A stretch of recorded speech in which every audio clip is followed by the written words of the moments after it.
ناظرین، اسرائیل اور حماس کے درمیان 11 دنوں سے جاری جنگ جو ہے وہ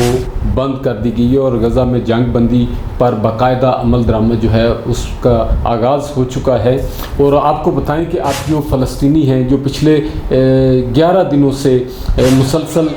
سونی فورسز کی جارحیت کا، بربریت کا، بمباری کا سامنا کر رہے تھے، جو ہی اس کا اعلان ہوا ہے تو ہزاروں کی تعداد میں جو فلسطینی ہیں وہ فتح کا جشن مناتے ہوئے سڑکوں پر نکل آئے اور انہوں نے اس فتح پر خوب نعرے بازی کی، جشن منایا۔ اور آپ کو یہ بھی بتائیں کہ ہزاروں کی تعداد میں جو فلسطینی ہیں وہ مسجد اقصیٰ میں جمع ہوئے۔ مسجد اقصیٰ کے مناظر جو ہیں وہ دیکھنے والے تھے جب یہ جنگ بندی ہوئی، جس کا اعلان ہوا۔ یہ مصر کی ثالثی کے بعد یہ عمل درآمد جو ہے اس پر کیا گیا ہے، مصر نے اس میں کردار ادا کیا ہے۔ اور اس کے ساتھ ساتھ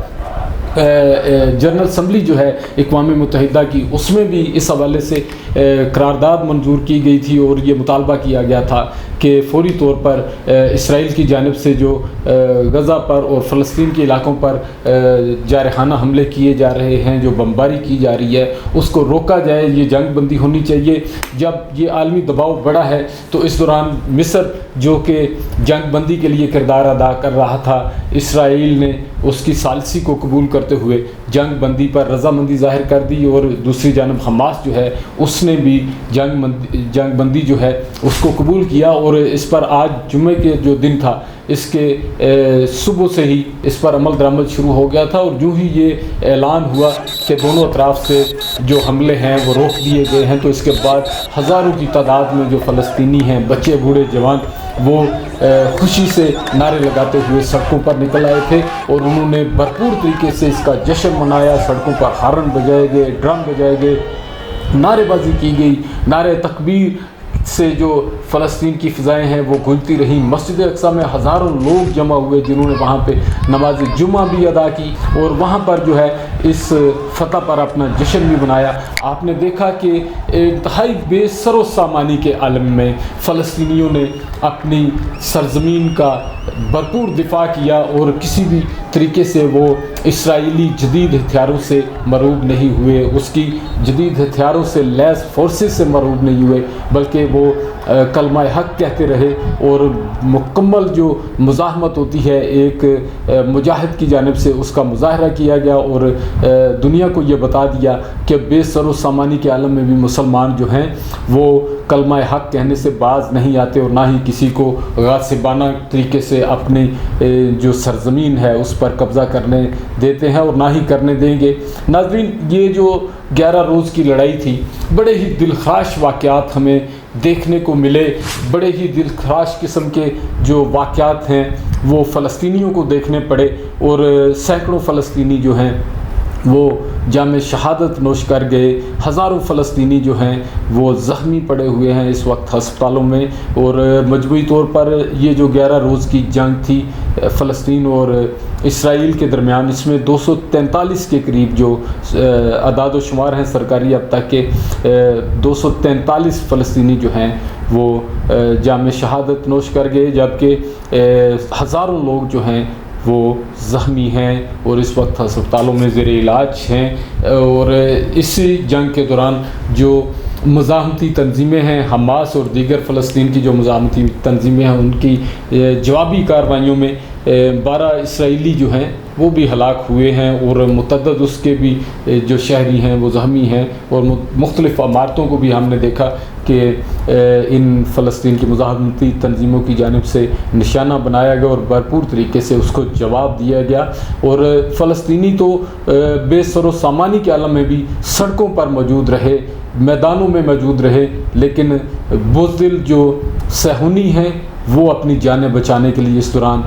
بختروں میں چھپے رہے، زیر زمین جو انہوں نے اپنی پناہ گاہیں بنا رکھی ہیں اسرائیل کے اندر، اس میں چھپے رہے۔ اتنے ان کی بہادری ہے کہ یہ ایک چھوٹا سا گولہ بھی آتا ہوا اپنی طرف دیکھ کر چھپ جاتے ہیں اپنی جانیں بچانے کے لیے، لیکن فلسطینی جو ہیں وہ اپنی جانیں قربان کرنے کے لیے آگے بڑھتے رہے اور انہوں نے اس کے آگے سر نہیں جھکایا، اور بالآخر اسرائیل کو سر جھکانا پڑا ہے اور اسرائیل کو اپنی شکست تسلیم کرنی پڑی ہے۔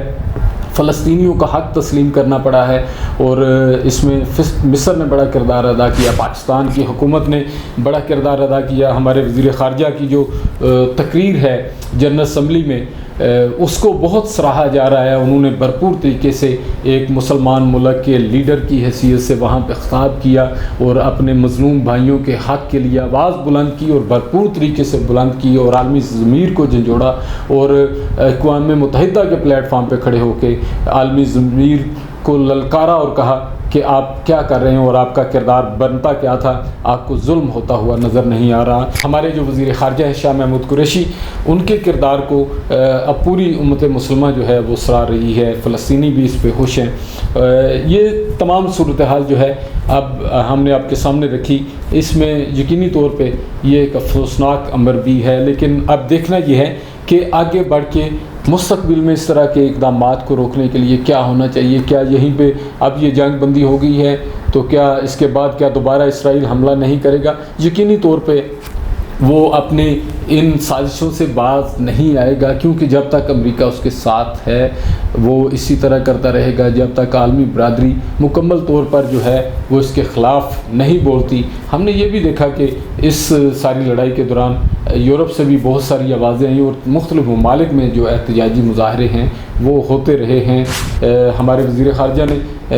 CNN کے انٹرویو میں جو میڈیا کا کردار رہا ہے، بالخصوص جو یورپی میڈیا ہے، اس کے کردار کو بھی کافی تنقید کا نشانہ بنایا، اور انہوں نے بتایا کہ کس طرح آپ لوگ جو ہیں وہ اسرائیل کے زیر اثر ہیں اور اس کی پالیسیز کو، اس کے اقدامات کو تحفظ دیتے ہیں۔ I am convinced the tide is turning. I am convinced the pressure of public opinion is mounting and ceasefire is inevitable. Israel is losing out. They're losing the media war despite their connections. They are losing the media war. The tide is turning. What are their connections? Deep pockets. What does that mean? Well, they're very influential people. They control media. یہ ساری باتیں ایک طرف رہیں، لیکن ہم اپنے point کی طرف آتے ہیں کہ آخر اس کو ہمیشہ کے لیے کیسے روکا جا سکتا ہے۔ تو میں سمجھتا ہوں کہ اس کے لیے تمام مسلم ممالک جو ہیں ان کو اپنا کردار ادا کرنا ہوگا، اور اس کے ساتھ ساتھ امریکہ کو روکنا ہوگا۔ امریکہ کے اندر سے بھی اب اس حوالے سے آوازیں جو ہیں وہ آنا شروع ہو چکی ہیں۔ آپ کو یہ بتائیں کہ ایک بڑی امپورٹنٹ خبر آپ کے ساتھ شیئر کریں تو امریکی سینیٹر ہیں برنی سینڈر، ان کی طرف سے اسرائیل کو 73 کروڑ 50 لاکھ ڈالر مالیت کے اسلحے کی فروخت کے لیے جو روکنے کی حوالے سے ایک قرارداد ہے وہ پیش کر دی گئی ہے۔ یہ امریکی سینیٹر ہیں برنی سینڈر، جو صدارتی امیدوار بھی تھے ڈیموکریٹ کی جانب سے، انہوں نے یہ قرارداد جو ہے وہ پیش کی ہے، جس میں یہ مطالبہ کیا گیا ہے کہ اسرائیل کو 73 کروڑ 50 لاکھ ڈالر مالیت کا اسلحہ جو ہے اس کی فروخت نہیں ہونی چاہیے۔ اس پہ پہلے سینٹ کو، کانگریس کو، امریکی حکام کو جو ہے وہ ایک بار پھر غور و فکر کرنا چاہیے۔ انہوں نے بڑے کمال کے الفاظ کہے ہیں اس قرارداد کے اندر۔ ان کا کہنا ہے کہ ایسے وقت میں کہ جب امریکہ کے بنائے گئے بم غزہ میں تباہی پھیلا رہے ہیں اور بچوں اور عورتوں کو قتل کر رہے ہیں، ہم کانگریس کی بحث کے بغیر آسانی سے اسلحے کی ایک اور بڑی فروخت کی اجازت نہیں دے سکتے ہیں۔ ناظرین، امریکی صدر جو ہیں جو بائیڈن، انہوں نے رواں برس جو ہے وہ اسرائیل کو 73 کروڑ 50 لاکھ ڈالر کے اسلحے کی فروخت کی منظوری دی ہے، اور اس کو باضابطہ نظر ثانی کے لیے کانگریس میں بھجوایا جا چکا ہے۔ لیکن اب اسرائیلی سینیٹرز کی طرف سے اور کچھ جو درد دل رکھنے والے، جو انسانیت کا درد رکھنے والے لوگ ہیں، انہوں نے اس کے خلاف آوازیں اٹھانا شروع کر دی ہیں۔ اور برنی سینڈر کا یہ کہنا کہ امریکہ کے بنائے ہوئے بم جو ہیں وہ غزہ میں چلائے جا رہے ہیں، یہ ایک بہت بڑی بات ہے، اور اس میں اعتراف ہے امریکیوں کا کہ امریکہ جو ہے وہ اسرائیل کی حمایت کر رہا ہے، اس کا ساتھ دے رہا ہے، اس ظلم و ستم میں اس کے پیچھے کھڑا ہوا ہے، اور بھرپور طریقے سے اس کو معاونت جو ہے وہ فراہم کر رہا ہے۔ یہ سوالیہ نشان ہے دنیا کے جو سو کال انسانی حقوق کے علم بردار اور انسانیت کو احترام دینے کے دعوے دار ہیں امریکہ اور دیگر یورپی ممالک، کہ امریکہ کے اندر سے جو اس کے قانون ساز ہیں وہ یہ کہہ رہے ہیں کہ امریکہ کے بنائے ہوئے بم جو ہیں وہ اسرائیلیوں کے وہ فلسطینیوں کے قتل عام کے لیے استعمال ہو رہے ہیں، اس لیے یہ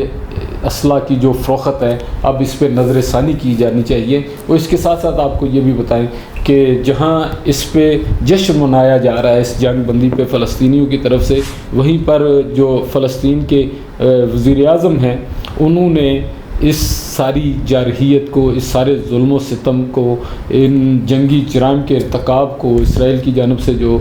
کیے جا رہے ہیں، فلسطینیوں پر جو مظالم ڈھائے جا رہے ہیں، اور انہوں نے اسرائیلی جرائم کو جو ہے وہ انٹرنیشنل کرمنل کورٹ میں لے جانے کا اعلان کر دیا ہے، اور انہوں نے یہ کہا ہے کہ ہم اس کو انٹرنیشنل کرمنل کورٹ میں لے کے جائیں گے کیونکہ اسرائیل ہم پر ظلم کر رہا ہے اور وہ جنگی جرائم کا جو ہے مرتکب ہو رہا ہے۔ اس سے قبل بھی فلسطین جو ہے وہ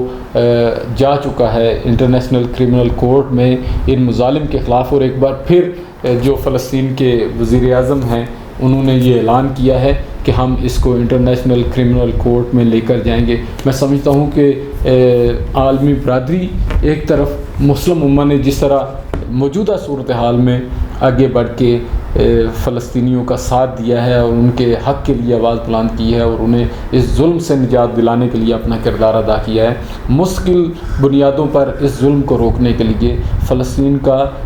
ہاتھ تھامنا ہوگا۔ اور اگر فلسطین میں سمجھتا ہوں کہ انٹرنیشنل کورٹ میں جاتا ہے، انٹرنیشنل کرمنل کورٹ میں جاتا ہے، تو امت مسلمہ کے جو چند ممالک ہیں ان کو بھی اپنا کردار ادا کرنا چاہیے اور اس حوالے سے مستقل بنیادوں پہ کچھ ایسے اقدامات کروانے ہوں گے، ایسی پابندیاں اسرائیل پہ لگوانی ہوں گی تاکہ وہ مستقبل میں فلسطینیوں پر اس طرح مظالم نہ کرے، اور جو اس کی توسیع پسندانہ پالیسی ہے اسرائیل کو بڑھانے کی، جبری طور پر فلسطین کے علاقوں کو ہڑپنے کی، اس کو روکا جائے اور فلسطینیوں کو جو ہے آزادی کے ساتھ، امن کے ساتھ اپنی زندگی بسر کرنے کا موقع ملے۔ ناظرین، اگر آپ کو ہماری یہ ویڈیو پسند آئے تو پلیز چینل کو ضرور سبسکرائب کیجیے گا اور اس کو شیئر کیجیے گا زیادہ سے زیادہ، تاکہ ہماری آواز جو ہے وہ زیادہ سے زیادہ لوگوں تک پہنچ سکے اور ان کو زیادہ سے زیادہ ان حقائق سے آگاہی مل سکے۔ بہت شکریہ۔